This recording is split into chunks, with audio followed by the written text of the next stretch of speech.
चलिए स्टार्ट करते हैं अगला चैप्टर चार्जेस का। चार्जेस में सेक्शन आपको पढ़ने हैं 77 से लेकर 87 तक, करीब करीब 11 सेक्शन है, बट बहुत ही स्मूथ, बहुत ही सिंपल चैप्टर है। और एक क्वेश्चन आता ही आता है 100%, और एक एमसीक्यू भी आ सकता है, तो करीब करीब 5 से 6 नंबर का वीडियो रहने वाला है। अब देखो जी, बिना कोई देरी के स्टार्ट करते हैं। कंपनी है, कंपनी ने लोन लिया है, लेना बैंक से, बहुत बढ़िया भाई। लोन लिया 100 करोड़ का। अब बैंक ने भाई, जब तुम लोन ले रहे हो तो सिक्योरिटी के तौर पे क्या रखोगे? तो कंपनी ने किसी एसेट को रखा एज सिक्योरिटी, सिक्योरिटी के तौर पे एसेट रख दी। जिस एसेट को सिक्योरिटी के तौर पे रखा है, आप मानेंगे उस एसेट पे चार्ज क्रिएट हुआ है, that asset is subject to charge. अब एसेट कौन से रखोगे? या तो मूवेबल भी रख सकते हो, इमूवेबल भी, टेंजिबल इंटेंजिबल भी। एसेट इंडिया, इवन इंडिया में हो या इंडिया से बाहर, वो भी रख सकते हो। एसेट फिक्स या सर्कुलेटिंग कोई भी हो सकती है। अब सर फिक्स सर्कुलेटिंग क्या होता है? एक बात समझिए, आपने एक बैंक से लोन लिया, अपनी इन्वेंट्री गिरवी के तौर पे रखी, इन्वेंट्री। तो ऐसा थोड़ी कि जब तक लोन रीपे नहीं करोगे इन्वेंट्री बेच नहीं सकते। लोन भी चलता रहेगा, इन्वेंट्री बेचते रहोगे। वो है सर्कुलेटिंग एसेट। इन्वेंट्री आती रहेगी, जाती रहेगी, आती रहेगी, जाती रहेगी। जब सर्कुलेटिंग एसेट जैसे कि इन्वेंट्री में चार्ज क्रिएट होगा ना, इन्वेंट्री को आप गिरवी के तौर पर रखोगे ना, गिरवी के तौर पे, तो वहां बनेगा फ्लोटिंग चार्ज। फ्लोटिंग चार्ज में आपके पास, फ्लोटिंग चार्ज में आपके पास एसेट को बेचने का अधिकार है, भले ही लोन अनपेड है फिर भी। जैसे कि इन्वेंट्री है, डेटर है।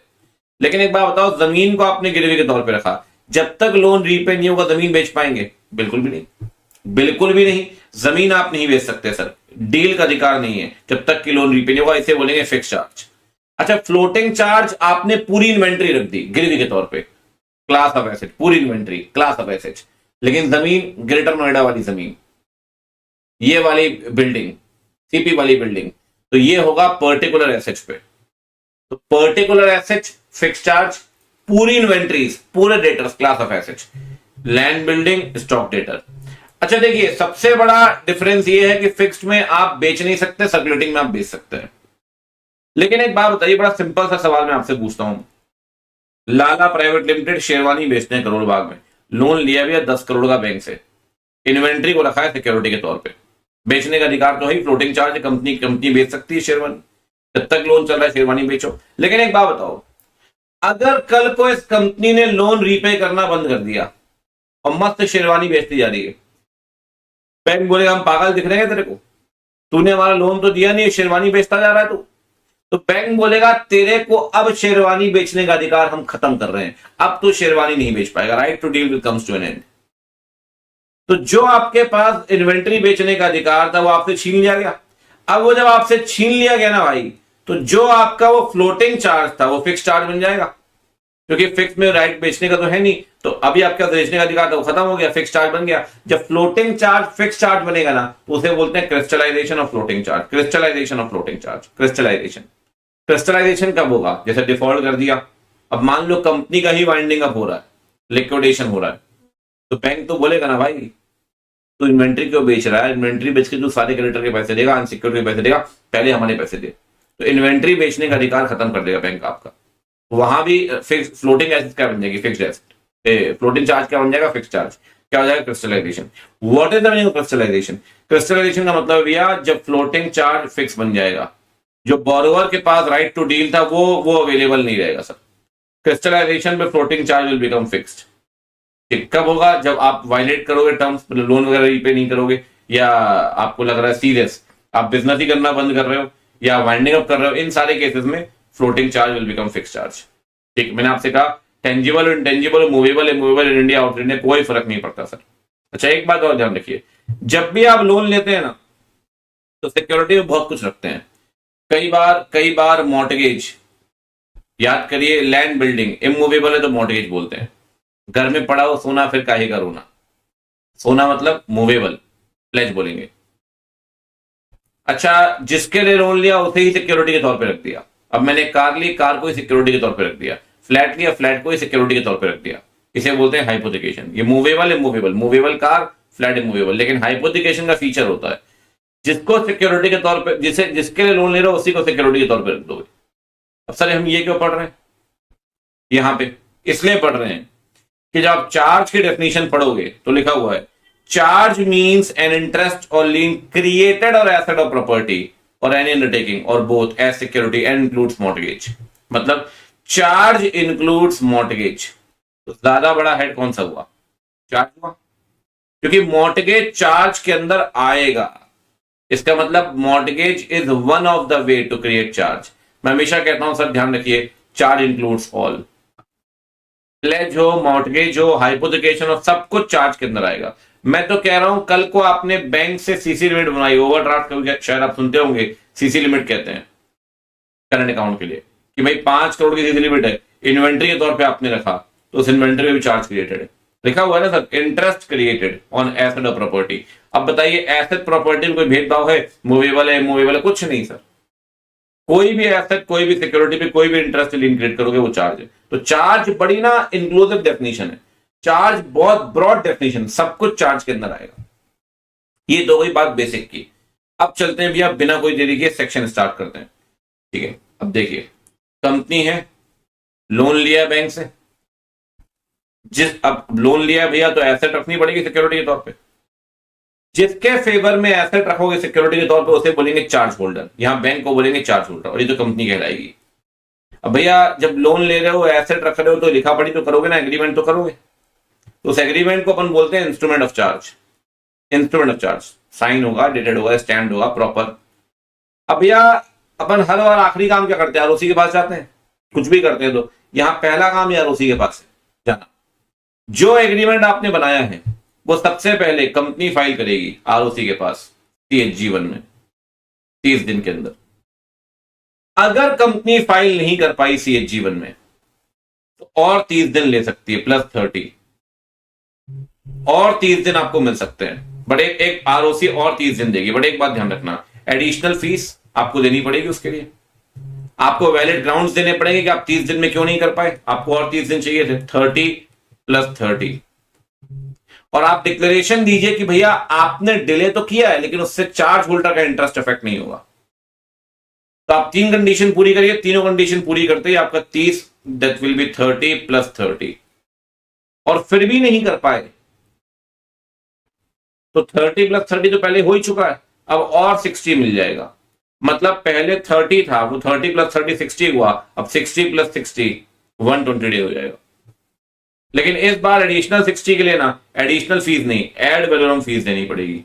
एड वैलोरम फीस, ये स्पेशल फीस होती है, एज पर द अमाउंट लगती है। एड वैलोरम फीस देनी पड़ेगी। तो पहले 30 के लिए एडिशनल फीस, उसके 60 के लिए एड वैलोरम। मैं तो कह रहा हूं सर तब भी ना करवा पाए, बहुत ही बेचनो, 30 30 60 सब निकल गया सर। तो सीजी के पास एप्लीकेशन दीजिए CHG-8 में और साबित करिए कि उसमें जो भी डिले आपने किया है, 30 30 60 भी निकल गया तब भी नहीं कर पाए, जो भी डिले आपने किया वो एक्सीडेंटल था, वो जानबूझकर आपने नहीं किया। अगर सीजी सेटिस्फाइड होगी, सीजी आपको एक्सटेंशन देगी। और मैं तो कह रहा हूं ऊपर जो एक्सटेंशन आपको दे रहा था वो आरओसी दे रही 30 30 60 का, यहां सीजी एक्सटेंशन देगी। और इस एक्सटेंशन में लिमिट भी नहीं है, अनलिमिटेड एक्सटेंशन दे सकती है, अनलिमिटेड एक्सटेंशन सीजी। बस साबित करना पड़ेगा डिफॉल्ट जो था वो एक्सीडेंटल था। आरओसी क्या करेगा? रजिस्टर करेगा। अल्टीमेटली फाइलिंग तो हो ही गई ना 30 30 60 या सीजी अनलिमिटेड जो भी कुछ किया, फाइलिंग कर दिया आरओसी पर। CHG-1 में फाइलिंग की थे पन्नों पर, आरओसी रजिस्ट्रेशन करेगा, आपको देगा सर्टिफिकेट CHG-2 में, CHG-2 में सर्टिफिकेट देगा और आपका चार्ज रजिस्टर हो गया, रजिस्टर हो गया सर। अब सर चार्ज आपका रजिस्टर हो गया ना, जैसे ही चार्ज आपका रजिस्टर होगा 2-3 बातें ध्यान रखिएगा, 2-3 बातें। पहली बात, चार्ज रजिस्टर होते ही CHG-2 मिलते ही एंट्री करेगा आरओसी अपने रजिस्टर में। रजिस्टर मेंटेन करता है सेक्शन 81 में mca.gov.in में, इंस्पेक्शन कर सकता है कोई भी व्यक्ति। मैं सही बताऊं तो रजिस्टर ऑफ चार्जेस जो आरओसी मेंटेन कर रहा है 81 के अंदर, ये एक पब्लिक डॉक्यूमेंट, जैसे मेमोरेंडम आर्टिकल पब्लिक डॉक्यूमेंट है, कोई भी चेक कर सकता है। ऐसे हर कंपनी का रजिस्टर ऑफ चार्जेस कोई भी चेक कर सकता है। एमसी वेबसाइट में आप जाइए, आराम से फीस दो, चेक करो, कोई दिक्कत नहीं। एक रजिस्टर मेंटेन करेगा आरओसी, एक रजिस्टर मेंटेन करेगी कंपनी मेंटेन करेगी रजिस्टर्ड ऑफिस में। जैसे चार्ज की हुई रजिस्ट्रेशन, एंट्री मार देगी तुरंत, 4th 5th, कोई 7 दिन 10 दिन नहीं, तुरंत। सर ये एंट्री ऑथेंटिकेट करेगा CS, डायरेक्टर या पर्सन ऑथराइज्ड। अच्छा, इंस्पेक्शन कर सकता है कोई भी मेंबर क्रेडिटर बिना फीस के, कोई और व्यक्ति फीस के साथ इंस्पेक्शन करेगा ड्यूरिंग बिजनेस आवर्स। संभाल के रखिए इंस्ट्रूमेंट ऑफ चार्ज जो एग्रीमेंट था 8 साल तक, और रजिस्टर ऑफ चार्जेस जो आप मेंटेन कर रहे हैं सेक्शन 85 में, ये लाइफ टाइम ध्यान रखना। इंस्ट्रूमेंट 8 साल, रजिस्टर लाइफ टाइम। तो भैया रजिस्टर्ड ऑफिस संभाल के रखना है, एंट्री तुरंत करेंगे, ऑथेंटिकेट का सीए पर्सन ऑथराइज्ड, इंस्पेक्शन कोई व्यक्ति बिना फीस के, कोई और व्यक्ति फीस के साथ, मतलब ये मेंबर क्रेडिटर बिना फीस के, बाकी फीस के साथ, बिजनेस आवर्स में संभाल के रखिए 8 साल तक इंस्ट्रूमेंट को और इसे लाइफ टाइम। ये 81 85। अब एक बात समझिएगा, चार्ज रजिस्टर हो गए तभी तो CH2 मिला है ना आपको, बिल्कुल ठीक बात है, तभी मिला है CH2। जैसे ही चार्ज रजिस्टर होगा पब्लिक बन जाएगा, क्योंकि मैंने आपसे क्या कहा, जैसे ही चार्ज रजिस्टर होगा ROC अपने रजिस्टर में एंट्री कर लेगा। तो कोई भी व्यक्ति कंपनी के साथ कॉन्ट्रैक्ट करेगा, हम ये मान के चलेंगे उसे चार्ज के बारे में पता है। एग्जाम्पल समझिए, ये देखिए, मान लो ये कंपनी वन ने बैंक से लोन लिया, एसेट को सिक्योरिटी के तौर पे रखा, चार्ज रजिस्टर हो गया साहब, रजिस्टर्ड हो गया, कोई दिक्कत नहीं। कंपनी ने वो एसेट कंपनी 2 को बेच दी, अब चार्ज तो रजिस्टर हो, कंपनी 2 को बेच दी। हम ये मान के चलेंगे कंपनी 2 को चार्ज का नॉलेज है रजिस्ट्रेशन के दिन से। कोई भी व्यक्ति अगर वो प्रॉपर्टी खरीदता है तो उसे पता होगा from the date of registration कि charge has been registered, charge का रजिस्ट्रेशन हो चुका है, ये आपको पता होगा, ध्यान रखना। आपको कोई सेपरेट नोटिस देने की जरूरत नहीं है, क्योंकि जैसे मेमोरेंडम आर्टिकल में आप पढ़ते थे कंस्ट्रक्टिव नोटिस, हर एक व्यक्ति जो कंपनी के साथ कॉन्ट्रैक्ट करेगा उससे मेमोरेंडम आर्टिकल पढ़ा होगा, हम ये मान के चलते हैं, ठीक यहां भी मान के चलेंगे, वो हर एक व्यक्ति जो कंपनी से प्रॉपर्टी खरीद रहा है उसे चार्ज के बारे में पता होगा, उसने वो रजिस्टर चार्जेस पढ़ा होगा, तो सेक्शन 81 के अंदर ROC मेंटेन कर रहा है। Every person acquiring property from the company shall be deemed to have notice of charge. तो कह रहा है अगर चार्ज रजिस्टर हो जाता है 77 के अंदर, तो any person acquiring such property shall be deemed to have notice of charge from the date of registration. जिस दिन रजिस्टर हुआ उस दिन आपको पता होगा चार्ज के बारे में। सेक्शन 80। अभी सेक्शन में अलॉट करूंगा, पहले एक पूरा पढ़ लेते हैं, ठीक है। अच्छा एक बात ये भी है सर, एक बात बताओ, ये चार्ज का रजिस्ट्रेशन सही में मैंडेटरी है क्या? मैंडेटरी है एक तरीके से। मैंडेटरी मतलब जैसे मान लो चार्ज रजिस्टर करवाना नहीं करवाया कंपनी ने, रजिस्टर करवाया ही नहीं, अब हो रहा है वाइंडिंग अप, ठीक है साहब, वाइंडिंग अप हो रहा है। लिक्विडेटर बैठा हुआ है, कहता हाँ भाई तुम कहां से हो? ICICI बैंक से। अच्छा अच्छा, चार्ज है, अच्छा अच्छा, सिक्योर्ड लोन है, हाँ चार्ज रजिस्टर हुआ है। बोले ये क्या होता है? बैंक वाला आदमी कह रहा है चार्ज रजिस्टर नहीं है आपका ROC के पास, CGO में। कह रहा नहीं। बोले उठ, अनसिक्योर्ड क्रेडिटर लाइन से उठ उठ उठ उठ, वहां पे सिक्योर्ड क्रेडिटर से उठ, वहां बैठ जाके अनसिक्योर्ड में। वाइंडिंग अप में ना लिक्विडेटर चेक करेगा कौन कौन से चार्जेस रजिस्टर्ड है। अगर चार्ज रजिस्टर्ड नहीं है तो लिक्विडेटर उस डेट को अनसिक्योर्ड डेट मानेगा। सर उस सिक्योरिटी की कोई कीमत ही नहीं है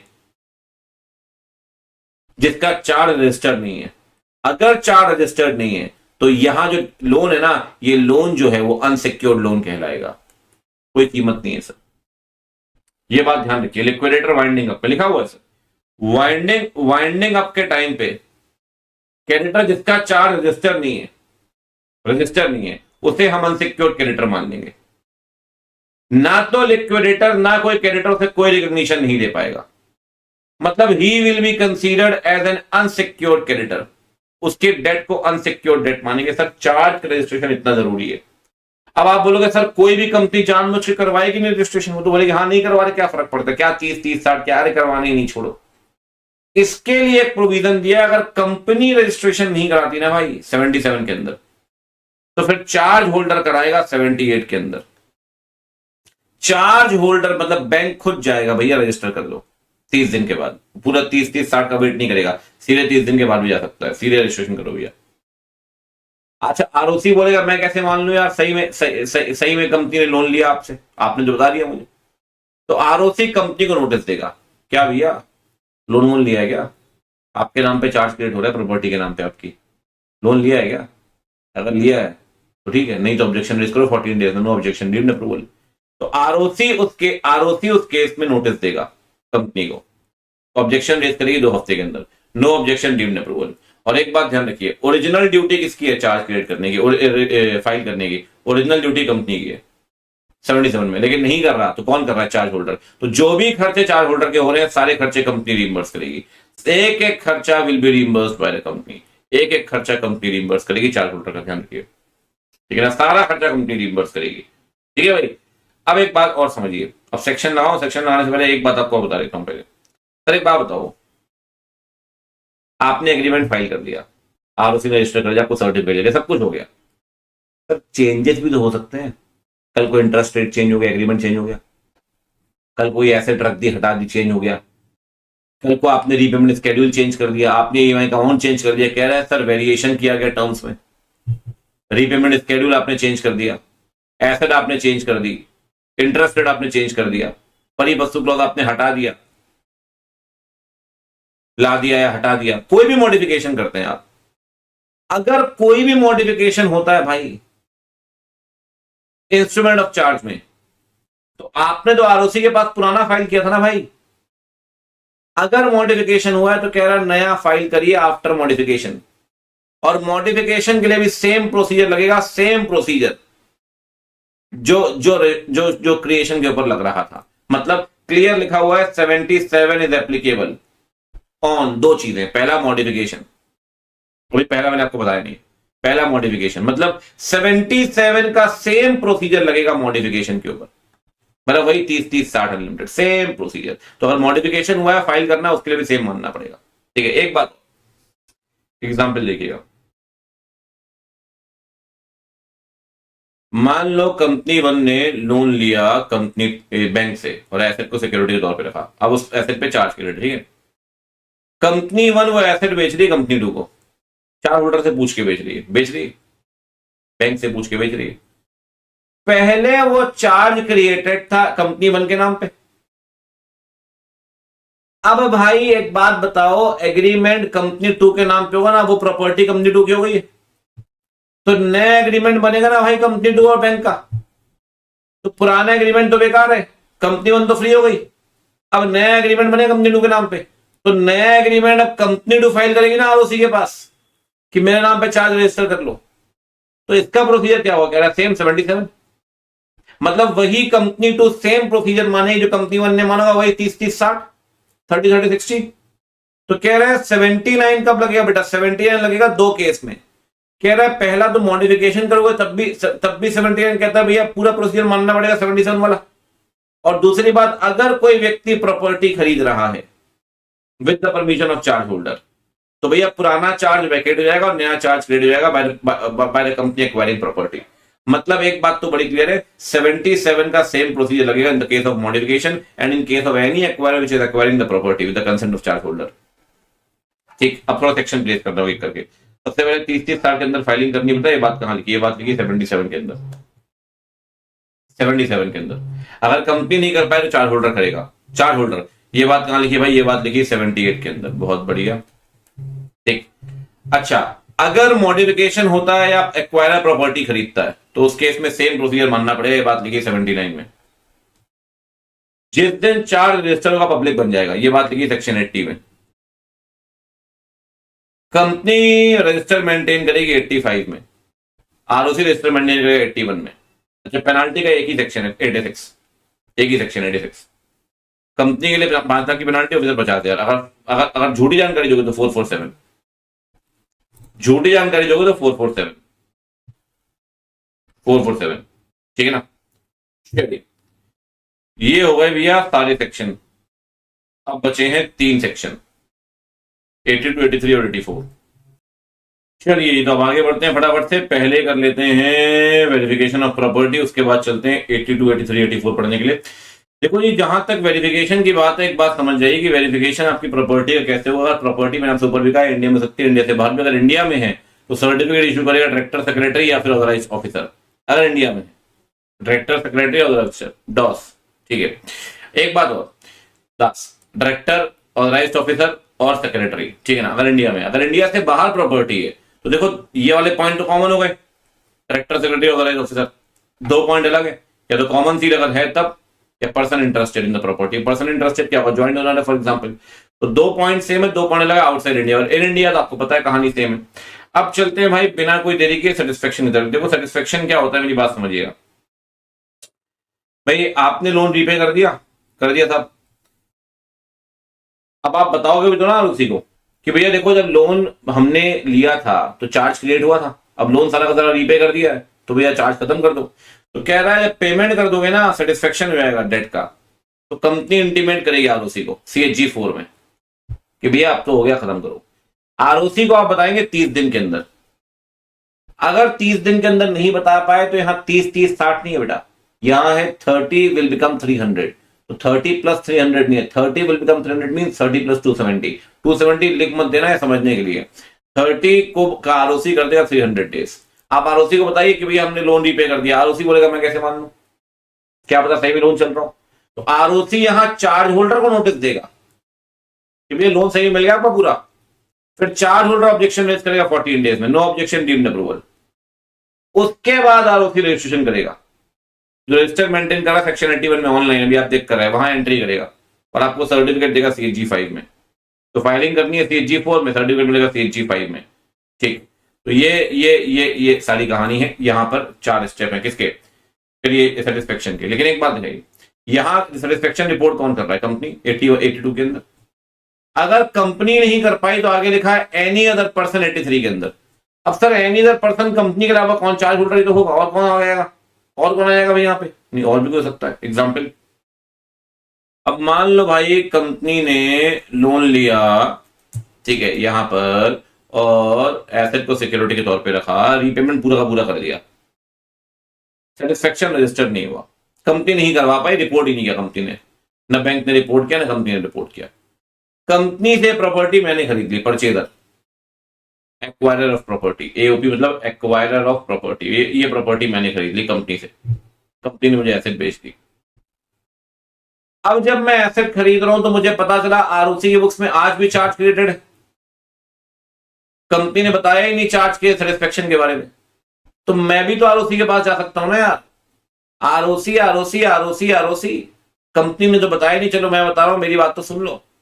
तो मैं बता सकता हूं 83 के अंदर, कंपनी बताएगी 82 के अंदर, और कोई और व्यक्ति बताएगा 83 के अंदर, 83 के अंदर।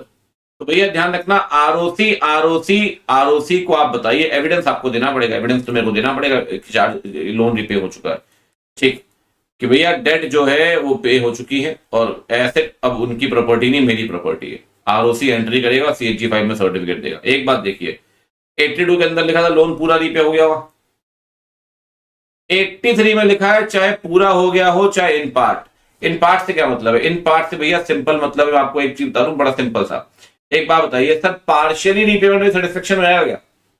भाई देखो 100 करोड़ का लोन था, आपने 2 एसेट रखी, 60 करोड़ की, 40 करोड़ की, अभी तक 50 करोड़ का लोन रीपे हो चुका है 50 करोड़ का लोन रीपे। तो एक एसेट तो चार्ज फ्री हो ही सकती है ना यार। तो अगर कंपनी एसेट 2 मुझे बेच देती है तो मैं आरओसी को तो बता सकता हूं ना कि एसेट 2 को चार्ज फ्री कर दो, सेटिस्फेक्शन कर लो। तो क्या ये लोन पूरा रीपे हो गया 100 करोड़ का? नहीं हुआ, तो पार्शियल रीपे है ना। तो पार्शियल रीपेमेंट में भी 83 लग सकता है, मैं चार्ज होल्डर के पास जा सकता हूँ, आरओसी के पास जा सकता हूँ। एसेट 2 तो कम से कम मूल्य को फ्री करो। हाँ एसेट 1 रखे रहो, कोई दिक्कत नहीं है, एसेट 2 तो फ्री कर दो भाई। तो पार्शियल हो फुल हो आप जा सकते हैं, कोई दिक्कत नहीं। और आखिरी सेक्शन 84 क्या बोलता है सर? देखो मेरी प्रॉपर्टी है, ठीक, मैंने बैंक के पास गिरवी के तौर पे रखी, मान लो मेरी कंपनी है, गिरवी के तौर पे रखी है। तो बैंक या तो अपॉइंट करेगा किसी मैनेजर को, मैनेजर मतलब प्रॉपर्टी की देखभाल करने के लिए, कब्जा उब्जा ना हो जाए भाई। यहाँ लोग ताजमहल बेच देते हैं, बाकी छोड़ो।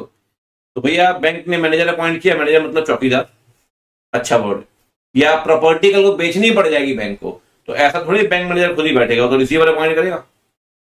अगर चार्ज होल्डर ने अपॉइंट किया है मैनेजर रिसीवर को, तो भैया ये बताएंगे अगले 30 दिन में CHG 6 के अंदर आरओसी प्लस कंपनी को कि भैया हमने चार्ज होल्डर अपॉइंट किया है, और कल को हमने मैनेजर रिसीवर अपॉइंट किया है। कल को अगर मैनेजर रिसीवर मर गया, सेसेशन ऑफ ऑफिस, छोड़ के चला गया, अनसाउंड माइंड या पागल कुछ भी हो गया, तो जब आने के बारे में बताया था CHG 6 में, तो जाने के बारे में बताना पड़ेगा CHG 6 में 30 दिन के अंदर, आरओसी प्लस कंपनी को, दोनों को बताना पड़ेगा, ठीक है ना। तो ये है 84। इसी के साथ अपना चार्जेस वाला चैप्टर कंप्लीट हो गया भाई, अब ठीक है ना, डन है।